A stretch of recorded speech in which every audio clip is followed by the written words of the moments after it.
In the shadow of brooding castles and amidst the clang of clashing steel, a love story unlike any other unfolded, the tale of Aucassin and Nicolette. This 13th century melody, spun by an anonymous troubadour, defied the rigid social tapestry of medieval Europe, weaving a tale of forbidden passion, daring escapes, and unwavering devotion. Aucassin, a young nobleman of Beaucaire, possessed a spirit as fiery as his auburn hair. War raged between his father, Count Garin, and the neighbouring Count Bouga of Valence, but Aucassin found no solace in battles. His heart ached for a different kind of conquest, the captivating Nicolette. Nicolette, a veiled beauty with eyes like pools of deepest midnight, held a past shrouded in mystery. Captured as a Saracen child, she was brought to Bouga's court, a prize of war. Converted to Christianity, she remained trapped, a pawn in Bouga's game, destined for a loveless marriage to a wealthy merchant. But fate, or perhaps the mischievous hand of love, had other plans. Aucassin, drawn to Nicolette's wit and intelligence, dared to defy his father's wishes. Garin, a man of ironclad tradition, scoffed at the notion of his son marrying a former slave. Thus began a clash of wills that would set the stage for a whirlwind of danger and desperate measures. Garin, blinded by pride and prejudice, plotted to eliminate the source of his son's infatuation. Unbeknownst to Aucassin, he ordered Nicolette's death. Yet Bouga, with a flicker of unexpected compassion, intervened. He spirited Nicolette away, locking her in a solitary tower, a gilded cage to protect her from Garin's murderous intent. News of Nicolette's imprisonment reached Aucassin, plunging him into despair. But love, like a stubborn weed, refused to be uprooted.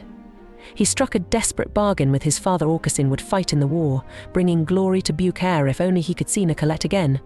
War, however, proved a treacherous dance. Aucassin, with reckless bravery, led the charge only to be captured. Yet, in a twist of fate, he managed a daring escape, turning the tables on Bouga and holding the Count captive. This victory, however, brought no solace. Garin, a man ever true to his word, though a most unwelcome word at times, refused to honour his part of the bargain. Aucassin was thrown into a dungeon, a prisoner not of war, but of his father's pride. Meanwhile, Nicolette, far from a damsel in distress, refused to succumb to her fate. With the cunning of a fox and the grace of a dancer, she orchestrated a daring escape from the tower. Disguised as a peasant woman, she vanished into the depths of the forest, a lone figure navigating a treacherous path. Driven by an unwavering desire to reunite with Aucassin, she bribed peasants to carry a message, a cryptic note with the location of a hidden bower, a haven adorned with fragrant flowers, a secret known only to true love. Only by finding this sanctuary could Aucassin prove his devotion. Garin, finally acknowledging the futility of his resistance, released his son. Aucassin, fueled by love and a thirst for freedom, raced through the countryside, following whispers and rumours in search of his lost love. Their reunion, however, was a fleeting moment of joy. Garin's wrath still loomed, forcing them to flee Beaucaire, a fugitive couple bound to an uncertain future. Their quest for a safe haven led them to the distant kingdom of Tourillor. Here, fate once again dealt a curious hand. The queen, disguised as a knight, led her forces against a relentless invader. Aucassin, unable to ignore the call to arms, displayed his prowess on the battlefield.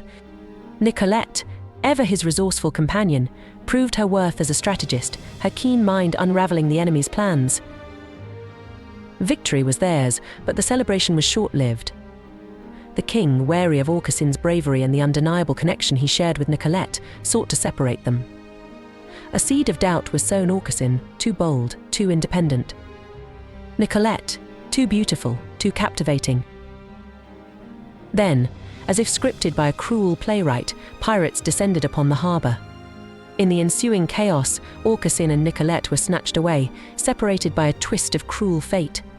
Aucassin found himself back in Beaucaire, only to learn of his father's death, making him the new count. The weight of a crown now rested upon his head, a bitter reward for his defiance. Nicolette, meanwhile, landed on the shores of Carthage, a land far from the familiar cobblestones of Tourillor. Here, amidst the bustling markets and towering palaces, awaited a revelation that would shatter everything she thought she knew. A royal court official, his eyes wide with recognition, approached her. The truth, long buried, came tumbling out. Nicolette was not a slave, but the princess of Carthage, stolen away in her infancy during a raid by Saracen pirates. Tears welled up in Nicolette's eyes. A princess. Yet the joy of this discovery was tinged with a bitter aftertaste. Her heart yearned for Aucassin, her love a constant ache in her chest. But royal duty beckoned.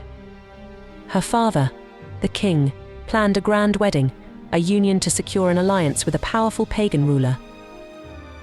Nicolette, however, refused to be a pawn in political games. The thought of marrying a man who didn't hold the key to her heart filled her with dread. With the same ingenuity she displayed during her escape from the tower, she devised a daring plan. Disguising herself once more, this time as a simple bard, she procured a lute and a travelling cloak. Under the cloak of anonymity, she set sail for Aucassin, the melody of love her compass. The journey was fraught with peril. Pirates, drawn by whispers of a hidden princess and a hefty ransom, shadowed her ship. Storms raged, threatening to capsize the vessel. Yet, Nicolette persevered, her determination fueled by the promise of seeing Aucassin again. Meanwhile, Aucassin, burdened by the weight of his newfound title, felt lost. The cheers of his subjects rang hollow in his ears. The opulent chambers of the castle offered no solace. His nights were haunted by dreams of Nicolette, his days a blur of courtly obligations. One evening, as Aucassin sat brooding on the balcony, a haunting melody drifted through the air. It was a song he recognized, a love ballad they used to sing together. Hope, a flickering ember, ignited within him.